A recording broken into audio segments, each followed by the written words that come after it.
આજે આપણે unit 2 read 1 અનફોર્ગેટેબલ Walt Disney શીખીશું.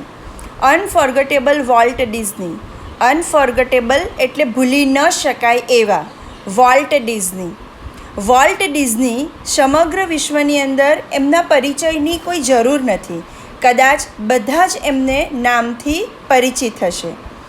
વોલ્ટના ભાઈ રોય ડિઝનીએ આ લેશનની અંદર વોલ્ટનું શબ્દચિત્ર આલેખ્યું છે, જેમાં વોલ્ટ આખો દિવસ પોતાના કામોમાં ડૂબેલા અને અત્યંત કલ્પનાશીલ, ઉદ્યમી અને જટિલ એવા વોલ્ટને સમજાવવાનો પ્રયત્ન કર્યો છે.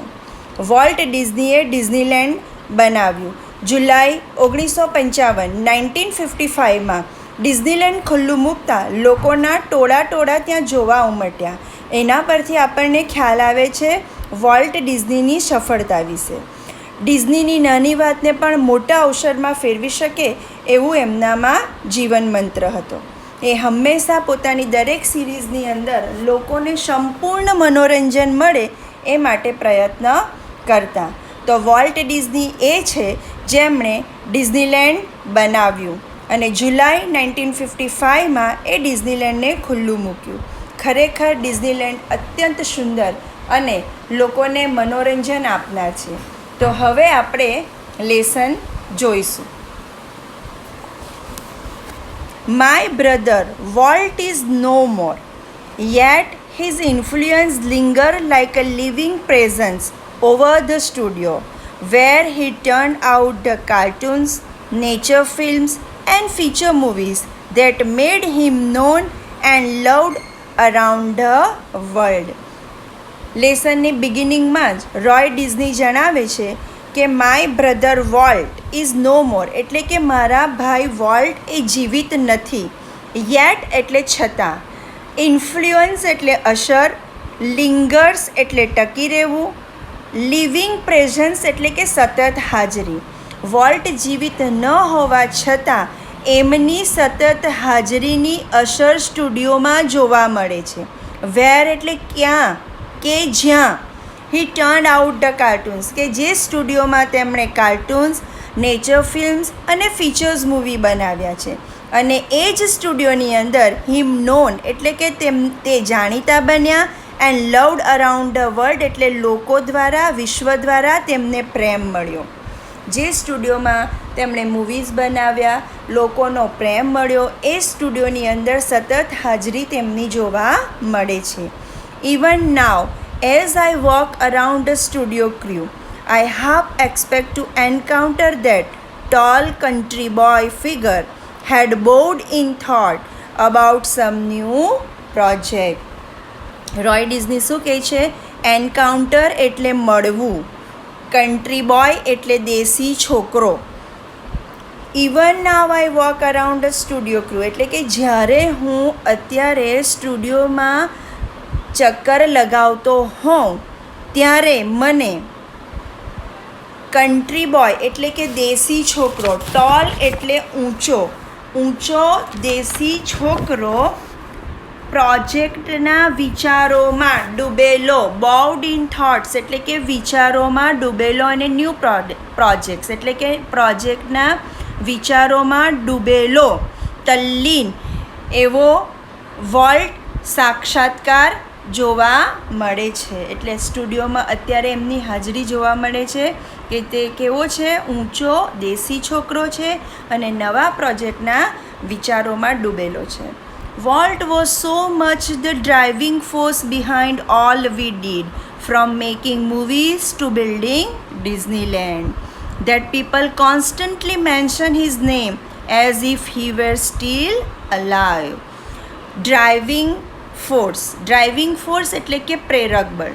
રોય ડિઝની સ્વીકારે છે કે volt was so much the driving force behind all we did. એમણે જે કંઈ પણ કામ કર્યું છે એની પાછળ પ્રેરક બળ અથવા તો ચાલક બળ વોલ્ટ હતા. From making movies to building Disneyland, movies બનાવવાથી લઈને ડિઝનીલેન્ડ સુધીની યાત્રામાં. That people constantly mention his name, અને લોકો હંમેશા તેમના નામને યાદ કરતા as if he were still alive, કે એ હજુ પણ જીવિત હોય એ રીતે. Every time we saw a new picture or open a new feature at Disneyland. જ્યારે અમે ડિઝનીલેન્ડની અંદર કોઈ નવું ચિત્ર કે કોઈ નવી ફીચર્સ નાખીએ ત્યારે લોકો તેમને યાદ કરતા. Someone is bound to say, કેટલાક તો કહી ઉઠતા, I wonder how Walt would like it. મને આશ્ચર્ય છે કે વોલ્ટને આ બનાવવાનું કેવી રીતે સૂઝ્યું હશે. વોલ્ટ નથી છતાં પણ ડિઝનીલેન્ડમાં જ્યારે લોકો આવતા ત્યારે લોકોને પ્રશ્ન ઊભો થતો કે આટલું સુંદર અને અદ્ભુત ડિઝનીલેન્ડ બનાવવાનો વિચાર વોલ્ટના મગજમાં કઈ રીતે આવતો, અને આ શબ્દો દ્વારા એ લોકો પ્રશ્ન પૂછી ઉઠતા. એન્ડ વેન ધીસ હેપન, અને જ્યારે આવું બનતું, I personally realise that it was something he himself had plan. Personally એટલે હું મનોમન તરત જ વિચારતો કે આ માત્ર હી હિમસેલ્ફ, એ વોલ્ટ જ છે કે જેમણે તેનું આયોજન કર્યું હતું. For my imaginative ઇન્ડસ્ટ્રીયસ brother left enough project in progress to keep the rest of us busy for many years. My imaginative એટલે કે કલ્પનાશીલ, ઇન્ડસ્ટ્રીયસ એટલે કે ઉદ્યમી. મારો કલ્પનાશીલ અને ઉદ્યમી ભાઈ પાછળ ઘણા બધા પ્રોજેક્ટો મૂકી ગયો છે. લેફ્ટ ઇનફ એટલે પૂરતા પ્રોજેક્ટો મૂકી ગયો કે જેના પ્રોગ્રેસ, વિકાસ માટે અમે ઘણા વર્ષો સુધી વ્યસ્ત રહેશું. હજુ પણ એમના ઘણા બધા પ્રોજેક્ટો એમની પાછળ મૂકી ગયા કે જે રોય ડિઝનીએ પૂરા કરવાના છે. Walt was a complex man. Walt જટિલ માણસ હતો. આ વોલ્ટની કેરેક્ટરિસ્ટિક બતાવેલી છે, ખાસ યાદ રાખવાની છે. Walt was a complex man એટલે કે જટિલ માણસ હતો. To the writers, producers and animators who worked with him, he was a genius. Writers એટલે કે લેખકો, પ્રોડ્યુસર્સ અને એનિમેટર્સ કે જેઓ તેમની સાથે કામ કરતા તેને તે પ્રતિભાશાળી લાગતો. who had an extraordinary ability, કે તેમની પાસે એક અસાધારણ ક્ષમતા હતી. To add an extra stroke of imagination, કે જેના દ્વારા તેઓ વિશેષ કલ્પના શક્તિઓનો ઉમેરો કરી શકતો. ટુ એની સ્ટોરી ઓર આઈડિયા, શામાં ઉમેરતા? વાર્તા કે કોઈ નવા વિચારોની અંદર વિશેષ કલ્પના શક્તિનો ઉમેરો કરી શકે એવી અસાધારણ ક્ષમતા ધરાવનાર એ પ્રતિભાશાળી વ્યક્તિ હતા. To the million of people who watch his TV show, લાખો લોકો જે એના ટીવી શો જોતા હતા. He was a warm and kindly personality. તેમના માટે તે એક હૂંફ, વોર્મ એટલે હૂંફ અને કાઇન્ડલી પર્સનાલિટી એટલે કરુણાસભર વ્યક્તિત્વ. તેમને માટે વોલ્ટ કેવો હતો? હૂંફ આપનાર અને કરુણાસભર વ્યક્તિત્વ ધરાવનાર. Bringing fun and pleasure into their homes, કે જે તેમને ઘરે બેઠા મનોરંજન અને ખુશી લાવનાર હતો. બ્રિંગિંગ એટલે લાવનાર, પ્લેઝર એટલે ખુશી, ફન એટલે મનોરંજન. એ એવી કલ્પના શક્તિ ધરાવતો હતો કે જેના ટીવી શો જોઈ એ ઘરે બેસીને પણ ખુશી અને મનોરંજન મેળવી શકે. To the bankers who finance us, bankers કે જેઓ અમને આર્થિક લોન આપતા. I am sure he seems like a wild man. હું ચોક્કસપણે કહું છું કે તેમના મતે વોલ્ટ એ વાઇલ્ડ મેન એટલે કે ઉદ્ધત અથવા તો ગાંડો માણસ જેવો હતો. હેલબેલ્ટ ફોર બેન્કરપ્ટસી, બેન્કરપ્ટસી એટલે દેવાળું કાઢનાર અને હેલબેન્ટ એટલે અડગ. એ એવો માણસ હતો કે જાણે દેવાળું કાઢવાની શક્યતામાં અડગ છે. ટુ મી, પરંતુ મારે માટે, he was my amazing kid brother. એ મારે માટે એક અદ્ભુત ભાઈ હતો. અમેઝિંગ શબ્દ વાપરે છે એના ભાઈ માટે. ફૂલ ઓફ ઇમ્પ્રેક્ટિકલ ડ્રીમ્સ, જેની અંદર ઘણા બધા બિનવ્યવહારુ સ્વપ્ન હતા. That he made come true, જેને તેમણે સાકાર કર્યા. શા માટે બેન્કર્સ તેમને દેવાળું કાઢવાવાળો ઉદ્ધત વ્યક્તિ ગણતા? કારણ કે એ આર્થિક લોન લઈને જે સિરીઝ બનાવતા એની કોઈ ગેરંટી નહીં હતી કે બજારમાં ચાલશે જ અને તેના બદલામાં તેમને આર્થિક ઇન્કમ મળશે, એટલે એને માટે આવા શબ્દો વાપરવામાં આવ્યા છે. પણ રોય ડિઝનીના મતે વોલ્ટ એક એવો માણસ હતો, બિનવ્યવહારુ સ્વપ્નવાળો માણસ, કે જેણે તેના સ્વપ્ન પાછળથી પૂરા કર્યા. હવે નેક્સ્ટ પેરેગ્રાફની અંદર રોય ડિઝની પોતાના ભાઈ વોલ્ટ ડિઝની સાથેના બાળપણના કેટલાક પ્રસંગો યાદ કરીને આપણને બતાવે છે. The apple orchard and weeping willows stand green and beautiful at our old farm. Apple orchard એટલે સફરજનની વાડી, વીપિંગ વિલોઝ એટલે નેતરના ઝાડ. સફરજનની વાડી અને નેતરના ઝાડ જે ગ્રીનરી એટલે કે લીલાછમ અને સુંદરતા જે એમના જૂના ખેતરની અંદર હતા. Where Walt sketch his first animals, જ્યાં વોલ્ટે તેનું પહેલું ચિત્ર દોર્યું હતું. વોલ્ટ ચિત્ર દોરતો હતો ત્યારે એનું પહેલું ચિત્ર તેમના જૂના ખેતરમાં આવેલા સફરજનની વાડી અને નેતરના ઝાડની લીલીછમ સુંદરતાની વચ્ચે એણે એનું પહેલાં પ્રાણીનું ચિત્ર દોર્યું. I recall how Walt and I would snuggle together.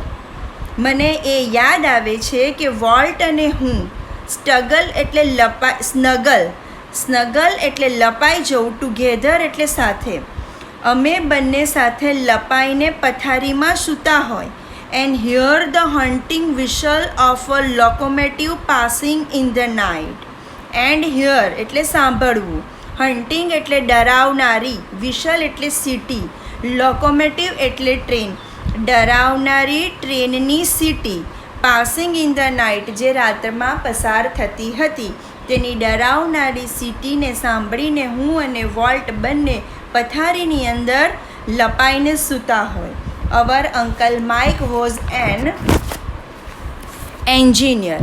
અમારા અંકલ માઇક એન્જિનિયર હતા. And he had blow his whistle, અને તે સીટી વગાડતા. One long and two short just for us, એક મોટી અને બે ટૂંકી માત્ર અમારા માટે.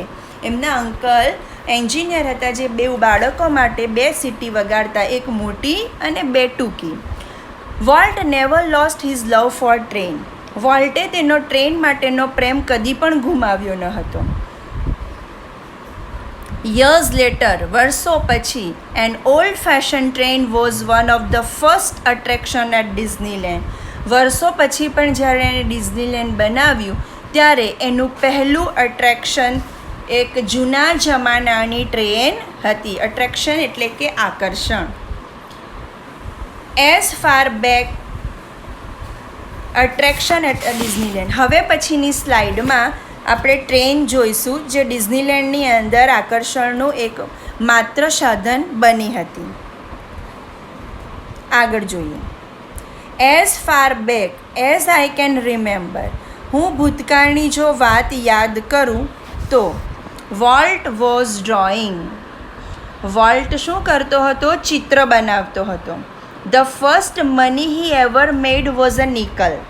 અને એમાં પહેલાં પૈસા જે એમાંથી એણે કમાયા હતા એ નિકલ એટલે કે સેન્ટ, ત્યાંનું ચલણ છે. For a sketch of a neighbours horse. એના પાડોશીના ઘોડાનું ચિત્ર દોર્યું હતું અને તેના બદલામાં એને સેન્ટ મળ્યો હતો. હી studied કાર્ટૂનિંગ in Chicago.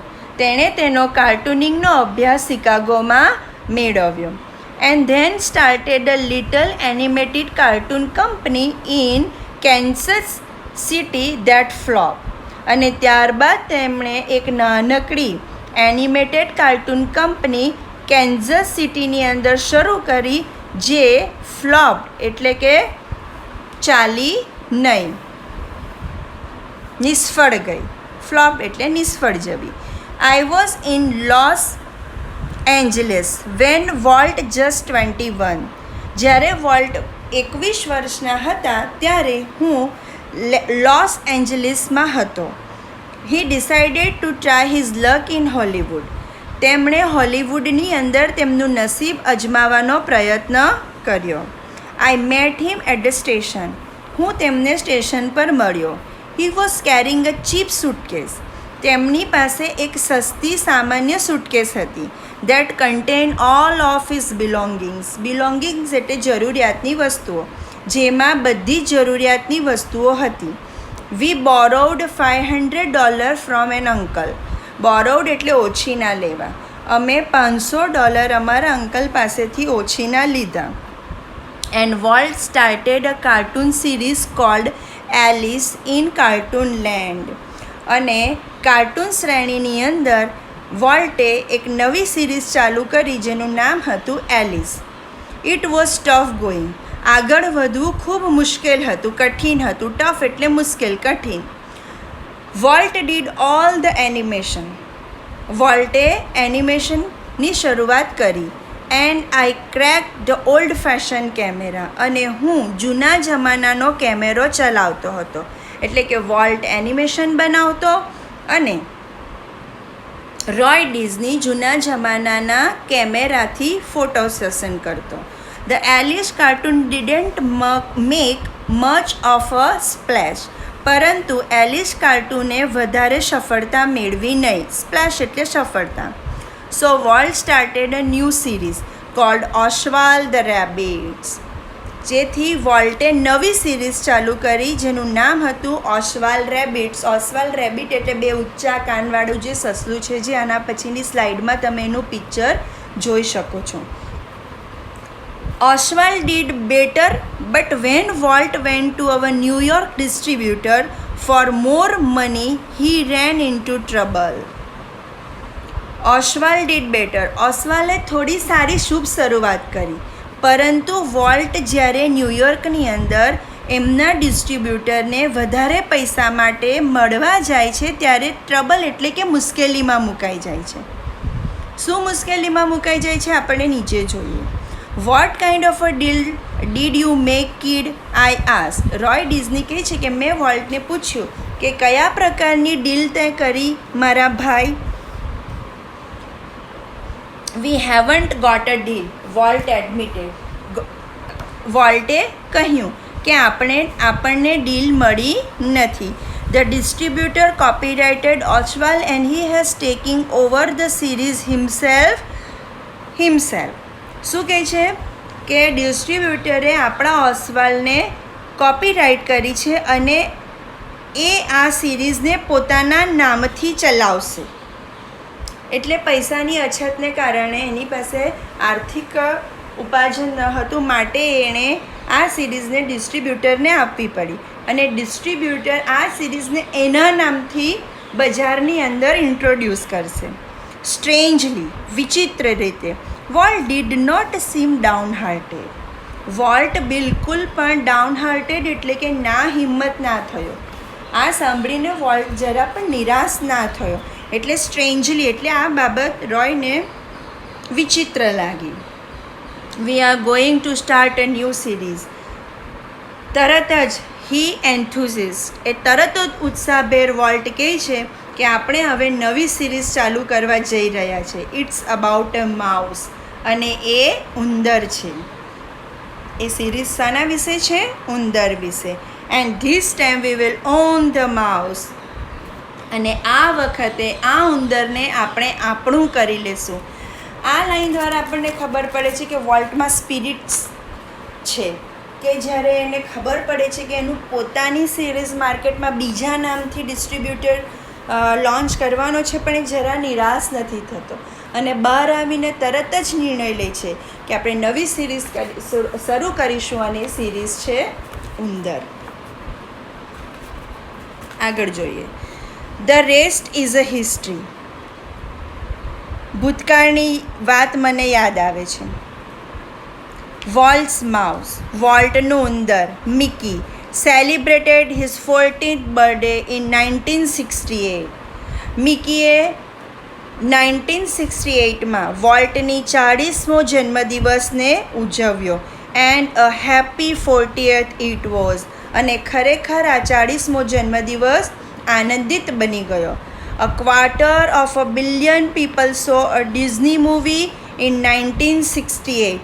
100 million watched a Disney TV show nearly a billion read a Disney book or a magazine, and almost 10 million visited Disneyland. And Mickey, as Walt used to say, started it all. 1968માં આ Disney movie 25 crore લોકોએ જોઈ, 10 કરોડ લોકોએ Disney TV show જોયો, લગભગ 25 કરોડ લોકોએ ડિઝનીનું પુસ્તક કે સામાયિક વાંચ્યું અને લગભગ 1 કરોડ લોકોએ ડિઝનીલેન્ડની મુલાકાત લીધી. અને વોલ્ટ કહેતો હતો તેમ આ બધી શરૂઆત મિકીએ કરી. એટલે કે જ્યારે ડિસ્ટ્રીબ્યુટરને ત્યાંથી આવે છે ત્યારે કહે છે રોય ડિઝનીને કે આપણે હવે નવી સિરીઝ કરીશું અને છે એ ઉંદર, અને એ ઉંદરને આપણે આપણું કરી દઈશું. અને ખરેખર મિકી માઉસ જ્યારે બજારમાં ધૂમ મચાવે છે ત્યારે એમને બહુ મોટી સફળતા મળે છે અને ફાઇનાન્શિયલ કન્ડિશનમાં પણ એમાં ઇમ્પ્રુવમેન્ટ આવે છે. એટલે કે એમણે જે કીધું કે આ ઉંદરને આપણું કરી દેશું એ કરીને બતાવ્યું. આગળનો લેસન આપણે ડિઝનીલેન્ડ પાર્ટ 2માં જોઈશું.